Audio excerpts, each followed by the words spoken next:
Welcome back to our channel friends. मैं सबका अपने चैनल स्टॉक्स फॉर लाइफ पे बहुत स्वागत करता हूँ। Industry Eiffel family day film बस मार्केट सेंटीमेंट को देखते हुए आपको अच्छे से पता है कि अभी के टाइम में इंटरनेशनल जितने भी रेट्स हैं वो लाइफ टाइम हाई के आसपास हमें देखने को मिल रहे हैं। आज ही गाइस एमपी समिट का आउटकम आया। रेपो रेट की बात की जाए 6.5% के आसपास हमें देखने को मिल रहा है, और जिसके वजह से दोस्तों बैंक बहुत ही बाध्य हो गए हैं कि उनको एफडी रेट अट्रैक्टिव करने के लिए, कस्टमर को अपने तरफ आकर्षित करने के लिए ऑफकोर्स अच्छा खासा एफडी देना पड़ रहा है। और जिसके वजह से गैस बहुत लोग शेयर बाज़ार में काफ़ी परेशान हो चुके हैं। जिसका गैस जो रिज़ल्ट है वही देखने को मिल रहा है कि बहुत लोग बस इस बात का वेट कर रहे हैं कि कैसे वो नो प्रॉफिट नो लॉस में आए और एफडी में वो स्विच कर जाएं, बिकॉज अभी के टाइम एफडी का रेट सही बहुत ही अच्छा है। बहुत लोग की दोस्तों स्टॉक मार्केट में एंट्री तब हुई थी जब कोरोना पीरियड था। बहुत लोग घर में बैठ के काम कर रहे थे और एफडी रेट गैस मुझे उस समय याद है 5% के आसपास बड़े बड़े बैंक्स दे रहे थे। तो मार्केट में गैस जब सेंटीमेंट वीक होता है तब कोर्स उन सब में कभी भी ओएफएस बाईबैक की न्यूज़ आती है तो शेयर प्राइस दोस्तों अपने आप में ही बहुत ज़्यादा अप्स एंड डाउन्स होते हैं। तो ऐसा नहीं है कि ओएफएस या फिर बाईबैक कुछ अनइथिकल है। कंपनी एकदम ट्रांसपेरेंट वे से ऑफकोर्स ओपन मार्केट में बाईबैक करती है, ओएफएस भी लाती है जो एक तरह का इस लीगल चीज़ है। बट इसी बीच में अगर ओएफएस आता है ख़राब सेंटीमेंट में, ख़राब दौर में, तो शेयर में गैस गिरावट होने की संभावना बहुत ही हद तक बढ़ जाती है। बीच में गैस एक मोनोपोली कंपनी है जो लाइफ टाइम हाई से काफ़ी करेक्ट हो चुकी है और उसमें फर्दर गिरावट की संभावना और भी हो सकती है। फटाफट डिस्कस करेंगे, बहुत इंटरेस्टिंग वीडियो होने वाली है। चैनल फर्स्ट टाइम होंगे सब्सक्राइब कर सकते हैं इस तरह क्वालिटी कंटेंट को सबसे पहले एक्सेस करने के लिए। Now without telling any for time let's begin. हम सबको पता है कि निफ्टी ने पिछले एक साल में कोई ही परफॉर्मेंस अच्छा नहीं दिया है। आपको गैस अगर एक साल में दिखाई पड़ा है 2.3%, बट अगर आप 16 महीना पीछे चले जाएं तो आपको समझ में आएगा कि निफ्टी ने अभी तक फिर से फ्रेश हाई बीच में लगाया था, उसको तोड़ नहीं पाए हैं। तो ऑफकोर्स गैस मार्केट सेंटीमेंट जब ख़राब होता है और जब इंडेक्स से जो अपने आप में कैसे एक बास्केट होता है स्टॉक का उसमें रिटर्न्स नहीं मिलते हैं तो लोग एफडी की तरफ स्विच करते हैं। और कैसे ये जो चीज़ है ना, ये हमेशा होता है। एफडी के रेट्स अगर आपको सेटिस्फाई नहीं होते हैं तो आप म्यूचुअल फंड में आते हैं, स्टॉक मार्केट में आते हैं, और ये गैस टाइमली होता हुआ देखने को मिलता है। जैसे gas interest rate international market में कट होना स्टार्ट होंगे, एफडी के रेट भी कट होना स्टार्ट होंगे, और उसके बाद बहुत लोग जो भी के टाइम एफडी कर रहे हैं वो सीधा स्टॉक मार्केट में डाइव मारेंगे। ऐसे स्टॉक मार्केट का साइकिल है, जितना जल्दी आप समझेंगे उतना ही अच्छा होगा। बट यस, कोई कोई ऐसे स्टॉक हैं जो सीधा मार्केट से प्रभावित होते हैं। सेंटीमेंट ख़राब होता है तो ऑफकोर्स उनकी अकाउंट ओपनिंग काफ़ी कम होती है, सेंटीमेंट अच्छी होती है, उनके बिजनेस में और भी तेज़ी का माहौल देखने को मिलता है। एक समय गाइस डीमेट अकाउंट की संख्या बहुत तेज़ी से बढ़ रही थी, लेकिन गाइस इधर पे एक अच्छी खबर है, बुरी खबर भी है। अच्छी खबर की बात की जाए, डीमेट अकाउंट की संख्या 200 जैन के महीना में 6 मंथ आई है। बट इसी बीच में क्या जो फ्रीक्वेंसी रफ्तार थी वो हमें कम होता हुआ देखने को मिल रहा है, बिकॉज मार्केट अगर उधर पर अटक जाएगा, मार्केट पैसा नहीं बनाएगा, तो बहुत लोग जो दूर से मार्केट को देख रहे हैं वो मार्केट की तरफ अट्रैक्ट नहीं होंगे। इस लेट राकेश सर का याद आ रहा है, बिकॉज ऑफ कोर्स इनकी वाणी, इनका गाइडेंस अपने आप में बहुत ही महत्वपूर्ण होता है और होता था। ऑफ कोर्स गाइस इस खराब टाइम में भी अगर बड़े निवेशक का कोई भी कोट हम लोग देखते हैं तो हमें ये समझ में आएगा कि लॉन्ग टर्म में गैस जो ऑप्टोमिस्टिक रहे हैं पैसे उन्हीं के बने हैं।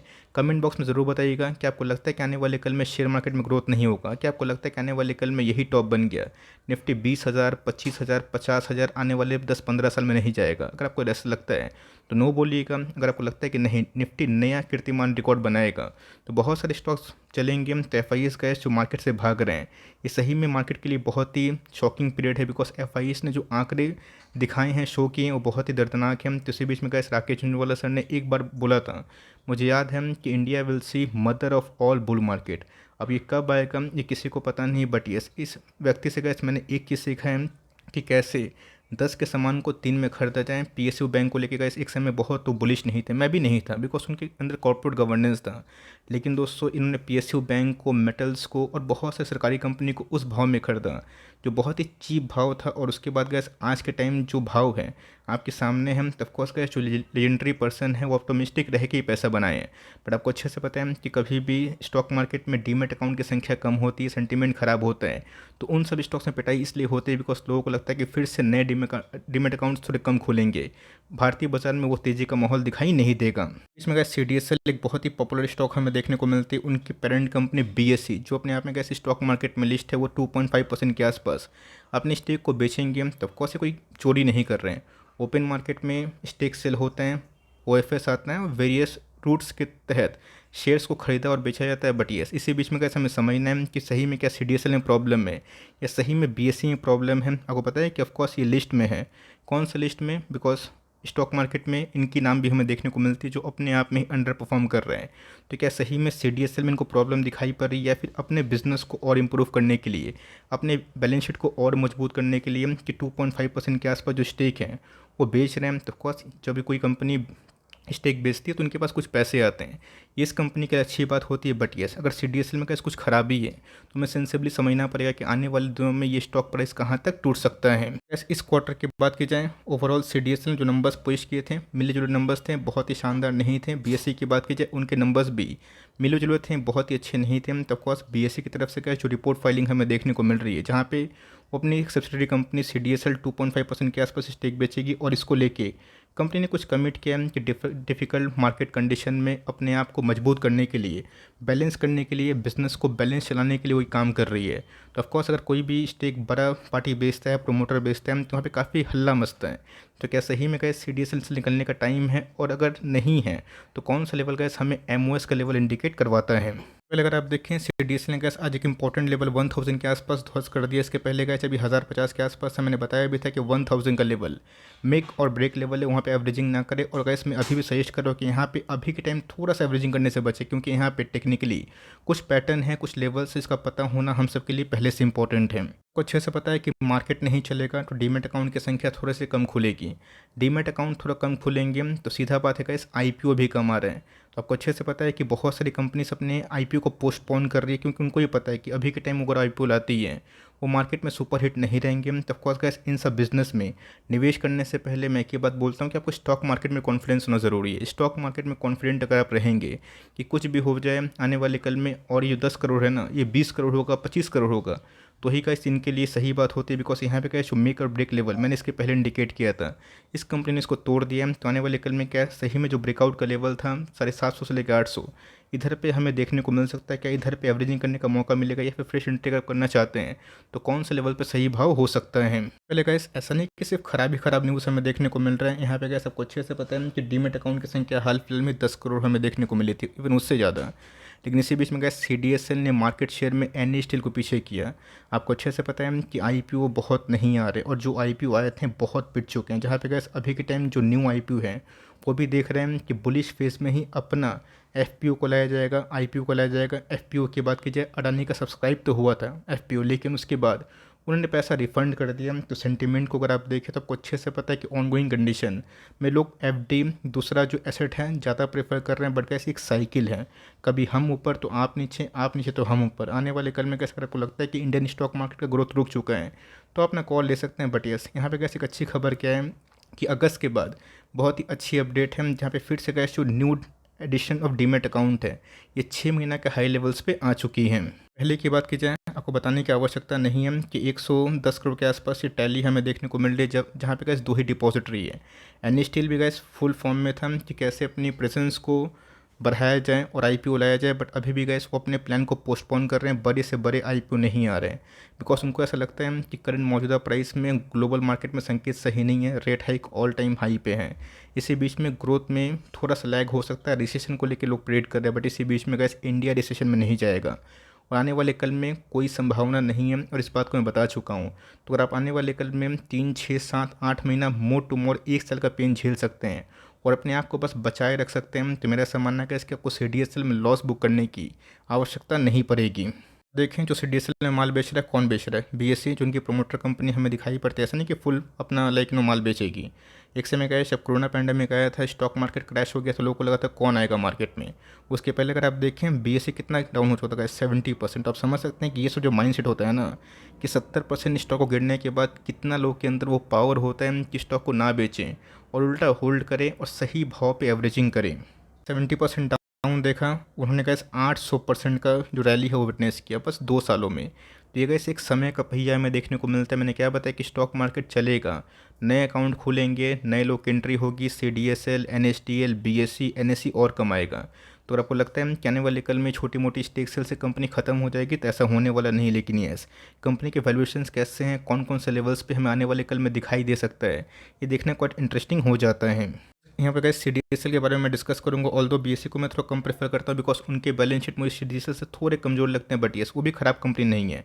CDSL की बात कीजिए, मार्केट कैप 10,000 करोड़ का है, 1600-1700 का स्टॉक अभी के टाइम में 1000 के नीचे है।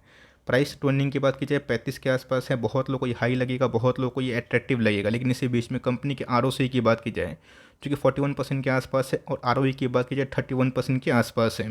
यस, मैं आपको बताना चाहता हूँ ये सब कंपनी में हमेशा मार्जिन्स बहुत ही हाई होते हैं। रीज़न क्या है? बिकॉज ये सब प्लेटफॉर्म बेस्ड कंपनी है।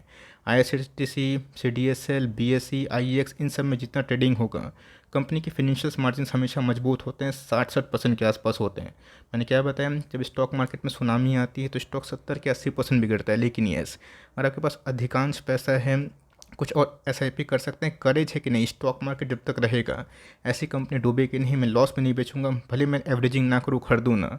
लेकिन इस कंपनी की बात की जाए नंबर्स बहुत ख़राब नहीं थे, नंबर्स की बात की जाए मेडियोकर थे, और पिछले कुछ क्वार्टर से गाइस वही 75 से लेकर 80 करोड़ के आसपास घूम रहा है। बात इस कंपनी की ये है कि कंपनी डेट फ्री है, तो आने वाले कल में जैसे ही बाउंस बैक होगा, सेंटीमेंट ठीक होंगे, लोग नए आएंगे, ये तेज़ी देख के आएंगे, तो ऑफकोर्स पैसा उन्हीं का बनेगा जो इधर पे गैस घूसा खा रहा है बॉक्सिंग मैच में। उसके बाद ही गैस उनको पिटाई होने के बाद उनको शेयर बाज़ार में जो रौनक होगी उसका दर्शन देखने को मिलेगा। बिकॉज जब स्टॉक गिरता है, जब मार्केट गिरता है, लोग भूल जाते हैं कि मार्केट भागेगा, और जब मार्केट भागता है तो लोग भूल जाते हैं मार्केट गिर भी सकता है। तो ये गैस मार्केट है, इसका एक अलग नेचर होता है। तो हमें गैस बुल मार्केट और बियर मार्केट का डेट प्रेडिक्ट नहीं करना, लेकिन यस 10 साल में 5 साल में ऐसे बहुत सारे बुल मार्केट आएंगे, बियर मार्केट में आएंगे, लेकिन यस जो कंपनी टिक जाएगी, बैलेंस शीट मजबूत रहेगा, डेट नहीं रहेगा, डेट फ्री कंपनी होगी, वो अपने एग्जिस्टेंस को और भी मजबूती से आगे बढ़ा सकती है। मोटर होल्डिंग की 20% के आसपास है, म्यूचुअल फंड ने गैस 7.5% के आसपास CDSL में रखा है। DIS की बात की जाए 11%, फॉरेन इन्वेस्टर्स की बात की जाए 15-16% के आसपास है। पब्लिक होल्डिंग की बात की जाए ये गैस बहुत ही मजबूत 45% के आसपास है। गैस प्रश्न है कि कितना गिर सकता है, हमें करना क्या है। इधर पे गैस इसने बहुत दिनों पहले ही 200 का मूविंग एवरेज तोड़ दिया था। यहाँ पे गैस नंबर्स अच्छे आए थे, सेंटीमेंट ठीक था। निफ्टी ने 18,500 का लेवल 2-3 बार ब्रेक करने की कोशिश की। यहाँ पे गैस इसने ब्रेकआउट देने की कोशिश की थी 1300 के भाव पे, और उसके बाद कंटिन्यूसली फॉल, बीच में डालने की न्यूज़ आई, स्टॉक काफ़ी गिरा। और अभी के टाइम जब BSE की ऑफलोड की न्यूज़ आएगी, स्टेक सेल की न्यूज़ आएगी, तो नर्वसनेस बढ़ेगा। अब गैस BSE ऐसा क्यों कर रहे हैं? कि अपने बैलेंस शीट को मजबूत करने के लिए वो बात है, या फिर उनको लगता है कि पोटेंशियल नहीं है? मेरे हिसाब से गैस CDSL में पोटेंशियल, लेकिन यस हमें टाइम का वेट करना पड़ेगा। तो बहुत लोग बोल रहे सर कितना गिर सकता है, तो ऑफकोर्स मैंने गैस बताया कि 200 का मूविंग एवरेज वीकली चार्ट में एक बहुत ही इंपॉर्टेंट इंडिकेटर होता है, जहाँ पे गैस मैक्सिमम जो 6 स्टॉक्स होते हैं वो बाउंस बैक दिखाते हैं। कि यहाँ पे गैस एवरेजिंग ना करें, अगर 1200-1300 पे लिया है, वेट एंड वॉच। देखिए कि 1000 का लेवल टूट चुका है, तो आने वाले कल में 950 से 900 के आसपास मिलता है, वहाँ पे एक एंट्री पॉइंट हो सकता है। और ख़राब केस में गैस 820 से लेकर 830 के आसपास ये लेवल्स हमें दिखाई पड़ सकते हैं। यहाँ पे गैस इनको बहुत ज़्यादा ख़राब नंबर पेश करने होंगे, या फिर सेंटीमेंट ख़राब होगा तो ही टूटेगा, वरना यहाँ से बाउंस बैक करने की क्षमता है।